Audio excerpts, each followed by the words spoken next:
ओम श्री परमात्मने नमः। भीष्म पंचक। यह व्रत कार्तिक शुक्ल एकादशी से आरंभ होकर पूर्णिमा को समाप्त होता है, इसीलिए इसे भीष्म पंचक कहते हैं। इस दिन स्नानादि से शुद्ध होकर पापों के नाश और धर्म, अर्थ, काम व मोक्ष की प्राप्ति के लिए व्रत का संकल्प करें।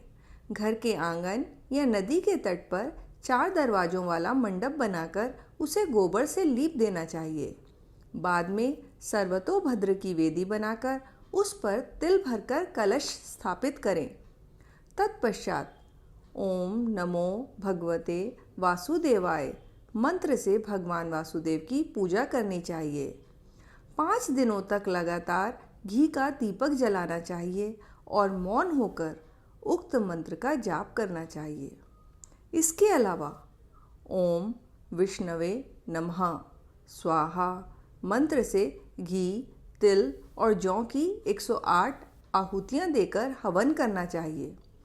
5 दिन काम, क्रोध आदि का त्याग करके ब्रह्मचर्य, क्षमा, दया और उदारता धारण करनी चाहिए।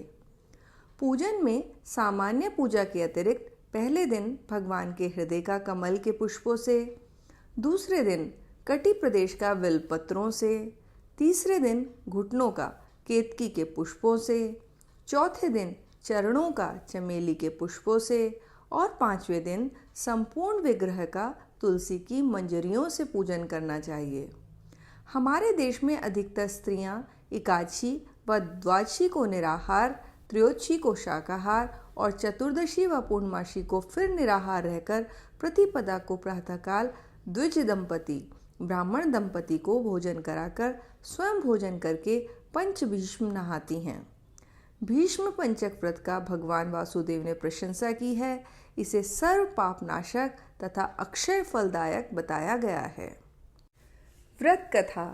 महाभारत का युद्ध समाप्त होने पर भीष्म पितामह सूर्य के उत्तरायण होने की प्रतीक्षा में शरशय्या पर शयन कर रहे थे। तभी भगवान कृष्ण को साथ लेकर 5 पांडव उनके पास आए।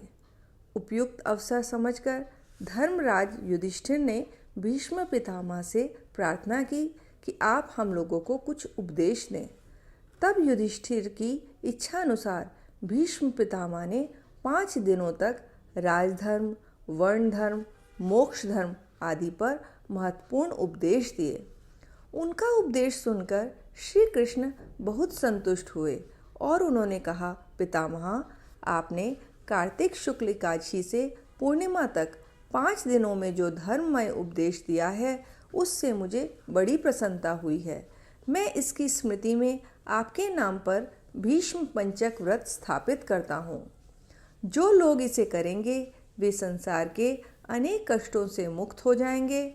उन्हें पुत्र, पौत्र और धन धान्य की कोई कमी नहीं रहेगी। वे जीवन भर विविध सुख भोग कर अंत में मोक्ष प्राप्त करेंगे। तब से आज तक श्रद्धालु इस व्रत को करके धर्म लाभ उठा रहे हैं। इति हरिओम तत्सत, हरिओम तत्सत, हरिओम तत्सत।